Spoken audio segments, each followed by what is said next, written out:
Alô, quanto tempo! Nossa, mas realmente um bom tempo que a gente não se vê.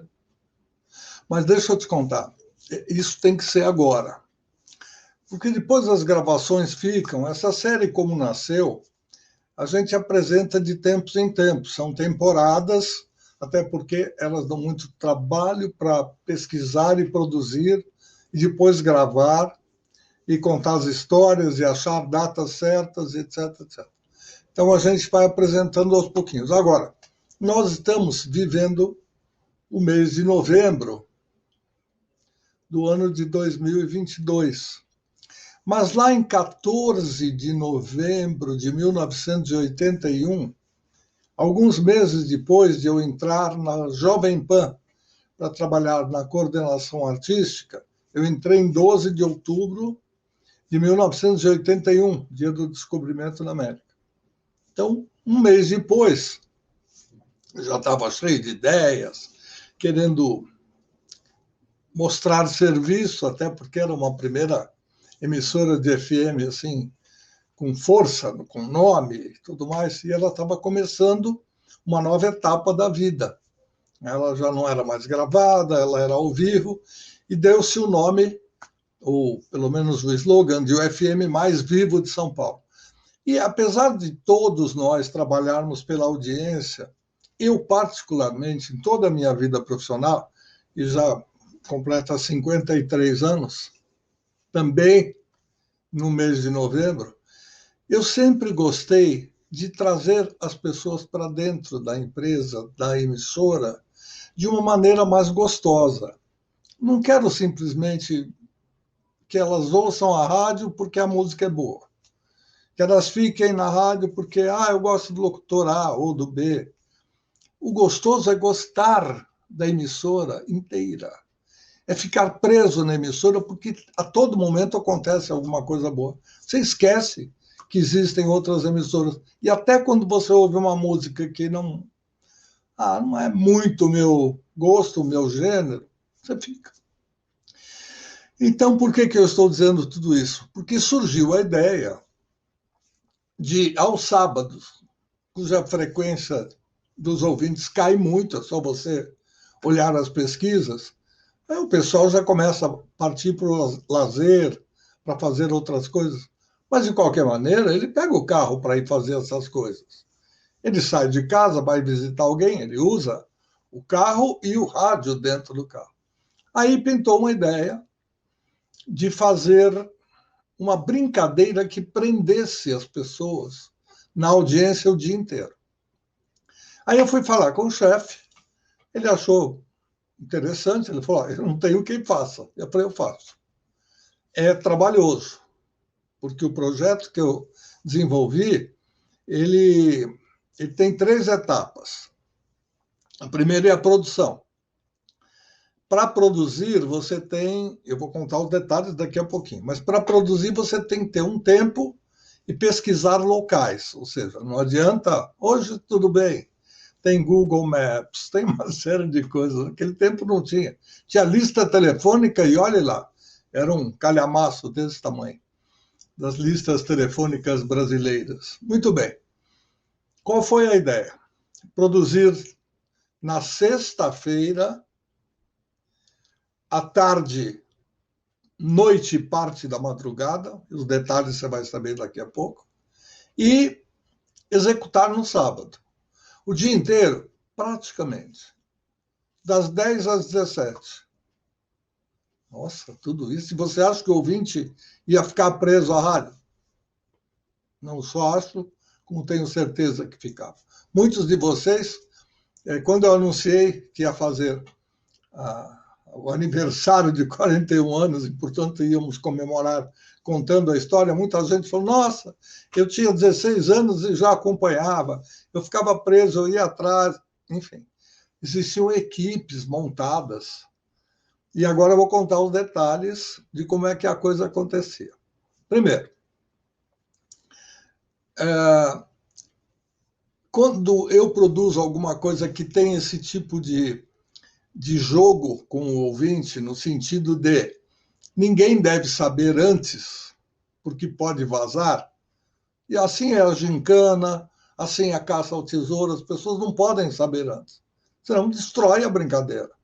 É elemento surpresa a cada momento, a cada chamada. Então, qual era o esquema geral? Repetindo, produção, sexta-feira, apresentação, sábado. Até aí tudo bem.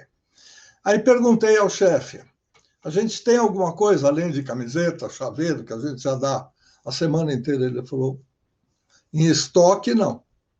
Posso fazer uma permuta? Ou seja, eu vou falar com uma loja aqui debaixo da rádio, que havia várias, inclusive, naquele tempo. Uma delas ficava bem pertinho da Jovem Pan, do prédio, na Avenida Paulista. Aí fui falar com o gerente, ele falou, o que você quer? Eu falei, eu queria um aparelho de som ou 2 aparelhos menores para a gente poder dar como brinde. E depois a gente dava também as camisetas. Já existia a loja Jovem Pan, existiam os brindes personalizados. Aí ele disse, olha, vamos fazer, quantas chamadas você vai dar? Eu falei, olha, desde a hora que abriu o programa, a gente dá como se fosse um patrocínio, mas não, obviamente, com comerciais. Eu vou falar a respeito dos brindes e vou citar a loja e o endereço e tal. Ele falou, vamos fechar. Aí fui ao chefe e falei, fechei lá embaixo, consegui isso aí, tudo bem. Não tinha papel, não tinha contrato, não tinha nada. Era fio de bigode, eu usava na época um certo bigode. E aí, combinamos, e aí eu fiquei pensando, matutando, como diria meu pai, como é que a gente faz isso? Como é que eu vou esconder os brindes? Os brindes eu não posso esconder, eu tenho que esconder o vale-brinde. Ok, então para personalizar a coisa, a gente usava no jornalismo de rádio naquela época uma máquina que tinha um tipo bem maior do que o comum.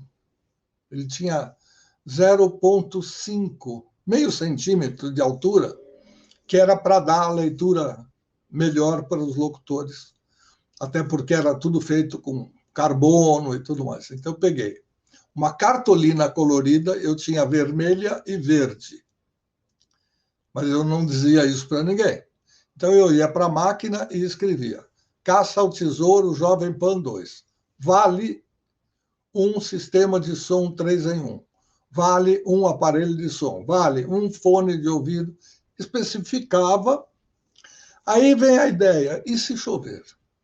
E se molhar? E se estragar? Ok, vamos plastificar. Qual era a maneira de plastificar? Era pegar um rolo de fita adesiva, aquela transparente, também conhecida pela 3M como Durex, e passava em volta da cartolina. Na frente, atrás, e depois completava para ficar um pacotinho plastificado. Aí selecionava 4 ou 5 brindes, punha na minha pasta. Eu trabalhava como coordenador no horário comercial. Porém, quando chegava às 6 da tarde, na sexta-feira, eu me despedia da rádio, porque não só tinha que trabalhar sábado e domingo, sábado tinha a caça ao tesouro e às vezes até o show de algum artista para transmitir. No show, na transmissão do show, eu revezava com Luiz Henrique Romagnoli, também fazia peruinha durante a semana. Depois, com o tempo que nós tivemos mais outros colegas, enfim, a gente ia revezando, basicamente, era Luiz Henrique Romagnoli que fazia peruinha e o Luiz Fernando fazia a caça ao tesouro, revezando na peruinha com o Luiz. Bom, então, e o que eu faço? Por que eu saio às 6 da tarde? Porque eu dava aula na FAAP, no curso de rádio e TV. Então eu ia até lá, dava a minha aula. Quando terminava, 10h45, 11 horas, me despedia dos alunos e ia para algum lugar pré-determinado que eu mais ou menos tinha ideia. Tinha que ser um local amplo, livre, com possível estacionamento. Tudo que vocês pensam hoje não tinha. Telefone era orelhão, celular não existia, computador não existia. Nenhuma fonte de pesquisa, a não ser, como eu já disse, listas telefônicas. Então, a gente ia dando dicas, eu elaborava tudo isso por escrito, para não errar, e também para não falhar. Porque uma coisa é você ler por engano e depois mudar, mas e se você dá uma dica errada e as pessoas vão para outro lugar, isso aí dá um pau no fim do dia que você não tem noção. Então, íamos lá. Vou dar um exemplo que eu me lembro com tranquilidade. Eu procurava praças abertas porque elas facilitavam, mas existia uma preocupação bem antes da linha dos ecochatos, que era uma preocupação de cidadania. As pessoas não podem destruir os orelhões, então não adianta esconder nos orelhões que eles vão arrebentar. Chegam várias pessoas ao mesmo tempo, cada uma fica enfiando a mão em algum lugar, então orelhão a gente evita. Árvore, nem pensar. Vão estragar a árvore, vão machucar a árvore. E outras, né, flores, jardins, outras plantações. Então tinha que ter um cuidado muito grande. Uma delas que eu me lembro muito bem, a gente tinha que dar uma dica de onde era, claro, do macro para o micro. Até que a coisa se resolvesse, então, como era o procedimento? A primeira parte era de esconder. Eu ia para determinado local e escolhia pontos, partes e anotava. O brinde número 1, que é o sistema de som 3 em 1, está em... E aí vinham as escolhas de momento, aí não tinha como pré-produzir. Então, às vezes eu encontrava lá uma pedra, um azulejo que estava, um piso estava deslocado. Aí eu podia colar no próprio piso e voltava o piso para o lugar. Então, eu tinha que dar dicas. Então, vamos passar para o sábado agora. Às 10 horas da manhã, da minha casa, e eu me lembro com tristeza que quando meu pai foi operado, eu estava no leito dele, cuidando dele, mas eu tinha que trabalhar. Então, eu dei a primeira chamada às 10 horas. Como era isso? A gente pegava um telefone fixo, ligava para a emissora e pedia para o técnico, me põe no ar e avisa o locutor do horário. Havia vários deles, eles se revezavam. Sábado havia escala de folgas, sábado e domingo, então nem todos os titulares faziam, mas alguns titulares e os folguistas ou folgadores. E a gente dava a primeira dica. No começo, como ninguém ia sair de casa às 10 horas da manhã, o quente mesmo era de 2 às 5. Então, eu sempre dava uma dica dúbia, que podia ser aqui, podia ser lá. Vou dar um exemplo. Se eu dissesse, fica na zona central de São Paulo, não tem erro. É uma área grande, mas é ali. Se eu dissesse, fica na zona sul de São Paulo, aí o pessoal já, poxa, onde é que praça tem? Aí ia lá para listas telefônicas, começava a fazer a pesquisa, porque eles sabiam que era um local aberto, tipo praça ou coisa parecida com praça. Se eu dissesse, na primeira dica, a região, mais ou menos as pessoas já começavam a focar na pesquisa da região. A segunda dica, a cada 15 minutos eu entrava, dava uma chamada, o locutor me chamava, e eu entrava de casa ou do meu escritório, ou no caso que eu expliquei uma vez do hospital, ao lado do meu pai, e ia dando as diquinhas. Então, a segunda dica era, próximo a esta localização, não dizia que era praça ou jardim, o que era, existe uma universidade bastante conhecida. E aí, naquele tempo, não era que nem hoje, que tem muito mais, mas também existia a possibilidade de ter duas, dependendo da região. Podia ser a USP e a FAAP, podia ser a Metodista e a FIAM, enfim. Conforme eu dava a dica, eu ficava de olho para não dar alguma coisa que já entregasse, mas também algo que facilitasse. Tem um estádio de futebol. Então, perto da USP tem o Morumbi, perto da FAAP tem o Pacaembu, e aos pouquinhos a gente ia dando dicas que iam estreitando a possibilidade de descobrir. Por volta de 2 horas, que aí era o meu horário de trabalho, eu almoçava, pegava o meu carro, ia para o estacionamento da rádio, e como o Clark Kent, eu me transformava, porque eu colocava a camiseta preta, flocada aqui na frente, Jovem Pan, e aí eu me tornava uma outra pessoa. Eu não podia andar na rua. Não porque era eu, porque todo mundo ia atrás. A turminha era esperta, aliás, ainda é. Ficava de olho, falava, vamos ver a hora que sai o carro da Jovem Pan, a gente vai atrás. Claro. No primeiro dia, você não percebe. Você está sendo seguido. Na segunda vez, você começa a desconfiar. Na terceira, eu falo para o motorista que não sabe onde vai ser. Vai lá para a Zona Leste. Mas não estava na Zona Leste. E as pessoas iam atrás de mim. Quem quer copiar, quem quer seguir o carro, vai. Aí lá pelas tantas, isso às 2 da tarde, ou seja, já com a perua da PAN, já com o uniforme, então não tem erro. As pessoas vão seguir aquilo que está sendo dado no rádio.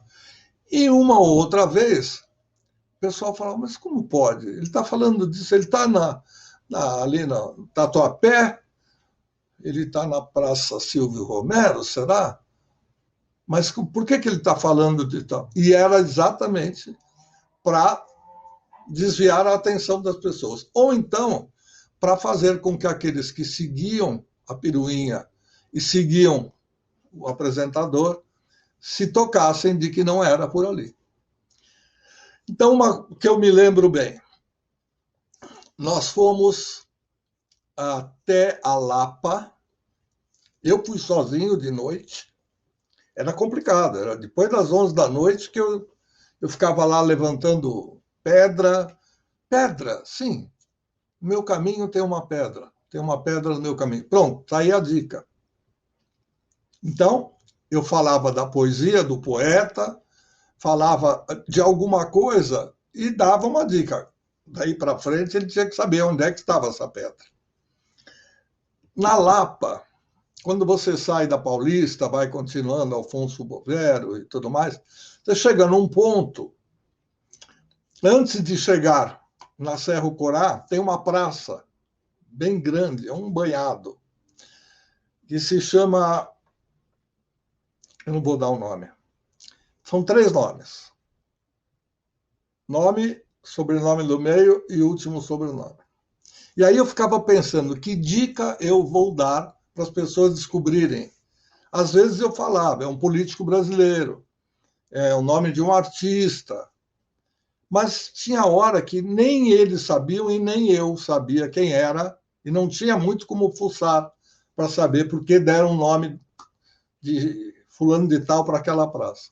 Aí vinha a tal da brincadeirinha de, por exemplo, dar uma pista, né?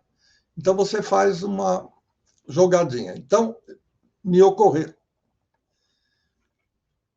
A empregada que tomava conta do bebê, ou seja, a babá, percebendo que a criança estava chorando de fome e não tinha o que dar a ela para comer, ela teve que partir para o crime.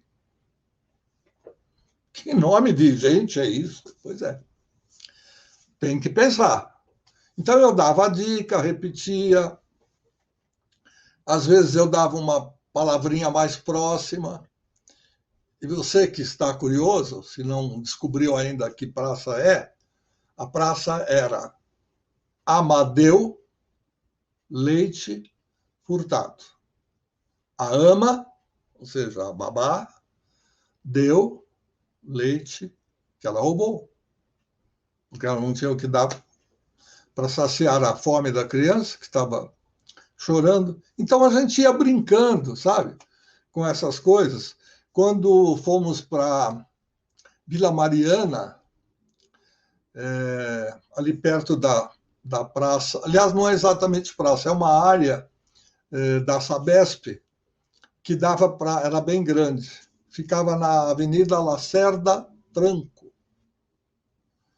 Lá, nota musical, cerda é aquela parte de nylon, são os fios de nylon da escova de dente. Franco é a característica de quem é positivo, diz o que pensa. E assim eram dadas as dicas, conforme vinha a ideia, a gente ia colocando. Teve uma vez que nós fomos para a Avenida Goiás. A gente fazia um pouco de ABC, às vezes Diadema, uma ou outra vez para diversificar e também para dar chance de outras pessoas poderem participar, que não tinham um deslocamento muito grande. E esse mico, eu vou contar para vocês agora, vocês não têm noção. Eu ficava com o microfone da Jovem Pan com um cabo que me permitia pelo menos sair e ir até um ponto. Depois eu estacionava o carro onde permitiam, nunca na calçada, essas coisas, porque senão a empresa levava multa e a gente pagava essa multa, e além da bronca. E o mau exemplo também, cidadania, que nunca era muito interessante. Bom, o que fiz eu? Dei a dica, coloquei o microfone pela janela no banco do acompanhante do motorista, onde eu sentava, e deixei lá. Na hora de puxar fio e tudo mais, sem querer, eu puxei o microfone e a lingueta que faz o on and off, liga e desliga, abriu. Com isso, eu não fiquei no ar porque ninguém me colocou no ar, mas eu interrompi toda a comunicação da rádio, toda. Você imagine uma emissora como a Jovem Pan, com aquele potencial de informação que ela já trazia nos anos 80, AM principalmente. Ninguém falava com ninguém. Ou seja, tem uma portadora no ar. A gente falava por frequência modulada. Aquelas unidades da Motorola, que o carro tem dentro de si, com uma anteninha em cima. Então, isso era um complicador. Nessa hora, a rádio parou de trabalhar. Eu não estava no ar, porque eu estava procurando e conversando com as pessoas e acompanhando o que estava acontecendo para falar na próxima entrada, e o pessoal da direção, até que o chefe de reportagem, que era o diretor-geral, nosso querido José Carlos Pereira, ele conseguiu um jeito de me mandar um recado, ligando para alguém de um bar ou de alguma coisa. Aí a pessoa veio e falou: o senhor que é o Luiz Fernando? Eu falei: sou. Ligaram da Jovem Pan pedindo para o senhor desligar o microfone. Eu falei: meu microfone não está ligado. Ou, deixa eu ver. Quando eu fui ver, estava ligado. Aí eu fechei a chavinha, pus o fone de ouvido e ouvi tudo que eu não gostaria de ouvir, mas a culpa era minha. Paguei esse mico para aprender. Também tem isso, você está recente na emissora, não sabe como tudo funciona. A gente apanha mesmo, isso aí não tem nem vergonha de contar, eu conto até para vocês saberem como é a vida nos bastidores. Bom, daí para frente, já por volta entre 2 e 5, como eu falei, a gente ia dando pistas que entregavam, mais ou menos. Então, aquela da pedra, como eu contei, você fala do poeta, você fala da poesia, você fala sem dizer como é a poesia, mas você induz, aí as pessoas vão procurando. Obviamente que ninguém vai arrancar azulejos e tudo mais, mas vai lá, e pisos, mas vai lá e encontra uma pedra, não tem nada na pedra, então joga fora, até encontrar uma que esteja com a etiqueta colada, e aí valia um brinde. Daí para frente era só anotar o nome do ouvinte, colocá-lo no ar para dizer como é que foi. Olha, isso era tão gostoso, porque ocupava o sábado de uma maneira quase que integral. O pessoal se divertia, aguçava a mente para N áreas, inclusive a área cultural, porque a gente sempre colocava alguma coisa que tinha a ver com a cabeça, com o descobrir uma poesia, às vezes uma letra de música, às vezes um nome de um livro, enfim. Aquilo que surgisse na cabeça, que permitisse fazer a ligação do local onde estava a nossa querida e considerada pedra escondida, se não fosse pedra, podia ser alguma outra coisa, era onde estava. Então, para comemorar esses 41 anos de caça ao tesouro, depois, se vocês quiserem saber mais alguma coisa, depois de assistir ao programa, se surgiu alguma dúvida, vocês escrevam e a gente responde individual e especialmente para quem teve dúvidas. Obrigado para você que ficou acompanhando, que nos acompanhou na época, são muitos anos, são 41 anos. É uma vida. E eu, com 53 de profissão, tinha 9 nessa altura do campeonato. Um pouco de televisão, um pouco de rádio Excelsior, um pouco de rádio difusora, e começando a minha carreira na Jovem Pan, que também durou até mais ou menos 1984, quando eu saí para a Transamérica. Não, perdão, saí para a Rádio Cidade, 84, 85, 86 Rádio Cidade, 86, 87 Transamérica. Depois voltei para a PAN para cuidar da área de promoção. Era muito divertido, foi uma época muito gostosa, e eu sempre agradeço a você, ouvinte de rádio, ouvinte da emissora, que sempre nos prestigiou e sempre nos deu força para que a gente pudesse ir em frente. Daqui a um tempo a gente volta para contar outras histórias da série Como Nasceu. Obrigado e até breve.